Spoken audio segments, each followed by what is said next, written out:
to bring you an important and a deeply emotional update on the death of 11-year-old Adrianna Younge of Guyana, a case that continues to grip the nation and still widespread outrage. In our previous report, we covered the disturbing circumstances surrounding her death at the Doubleday Hotel, the suspicious actions caught on video, and the fiery response from the community. But since then, a lot has unfolded, and in this video, we're going to dive into the aftermath. On the day that the official autopsy was set to take place, fiery protests erupted throughout Guyana, mainly in front of the hospital where the autopsy was being performed. The streets were filled with citizens demanding justice for Adrianna, fueled by frustration, anger, and grief. The scene was nothing short of chaotic. Riot squad officers were then deployed to the major site of the protest. The use of force has been authorized, and while the general consensus was they were using rubber bullets to disperse the crowd,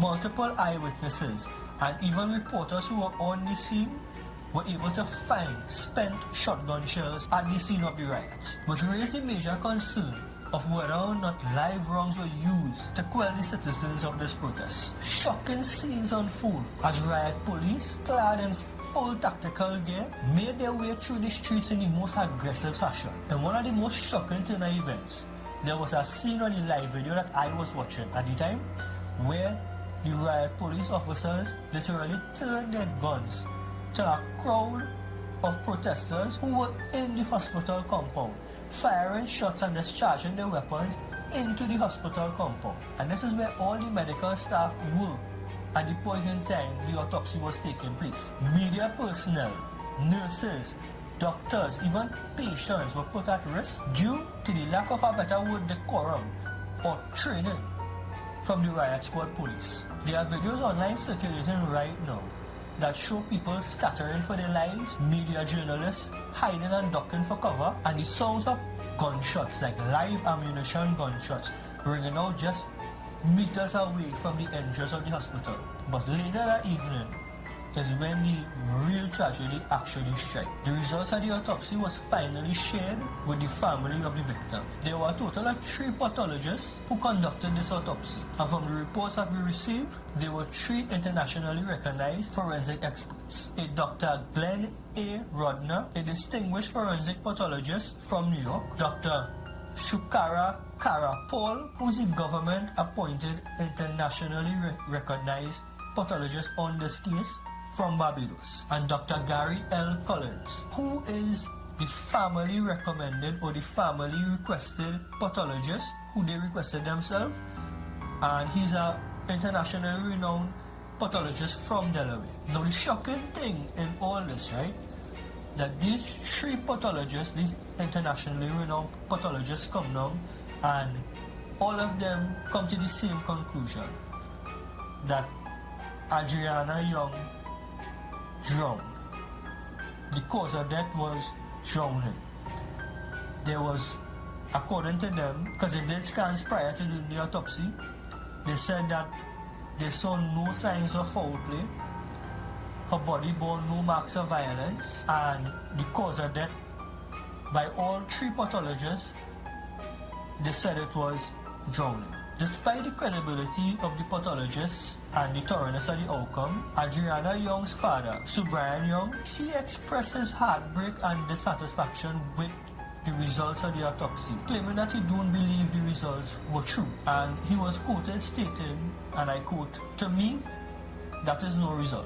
The autopsy result itself did very little to quell the grief and the anger that not only the family was feeling, but the community as a whole. And that led to the protests being stepped up a notch. Looters have come out and it has become a full-on riot in a sense. And for many, and myself included, the ruling of drowning in this case feels deeply inadequate, considering how suspicious everything surrounding this case was or is. The reported marks of violence on her body, the bondage marks on her legs and her hands, the freezer burn-like injuries about her body, and the suspicious fire that just started up in the room that she was allegedly being held in. Although I couldn't upload an unedited video, I had to blur the video in order to upload it onto YouTube. from what I saw in that low quality video, the manner in which that young lady's body was in, and just thinking about it, making my voice break a little bit, my honest opinion is I don't think that was simply just a drowning. And I know a lot of people are going to agree with that, because even the people who were there, the people who were present and saw the state that that child was in when they took her body out of that pool, the marks on her body, like the video reported, the freezer burn, the bondage marks on her arms. Then to see somebody coming down from upstairs, and I was corrected in the video, the person who came down from upstairs with the red pants is not the owner of the hotel. And I want to thank everybody for correcting me on that one. That was not the owner of the hotel, that was reportedly the police officer in charge. I don't know how to put it. To see the state of the young lady when she was taken out of the pool, I can honestly understand and sympathize with the grief and the rage that the people of Guyana are feeling right now.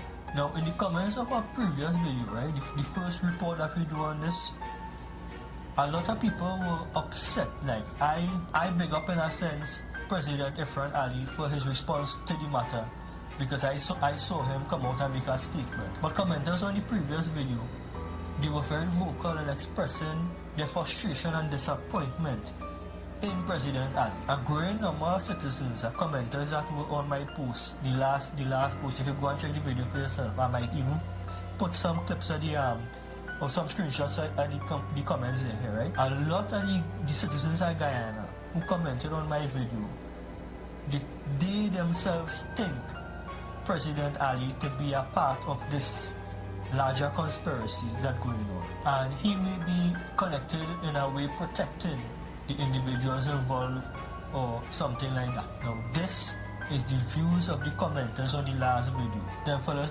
reviews must stress that these accusations are not backed by any credible evidence.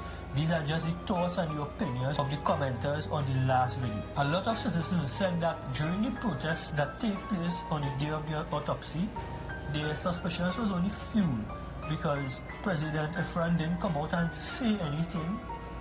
He actually sent the riot squads and he tell them, but I don't know if it was him, but that is the message that the people get. The riot squads were sent, and some of them was using rubber bullet. It is alleged that some of them was using live rounds, and the people upset. They implicating him as being a part of this larger scheme of things that are going on. In the people's mind, like the commenters from my last video, they think that this whole incident, this whole Adrianna Younge incident, part of a bigger ongoing criminal ring. Some people saying is human organ trafficking ring. Some people saying is some kind of cult. So we get a whole lot of mixed reviews from people who have their own opinion in Guyana. I just want to reiterate that this is the views, or this is the opinions of the viewers of the last video, the commenters of the last video. We at them fellows reviews don't want to highlight the claims that don't have substantial evidence.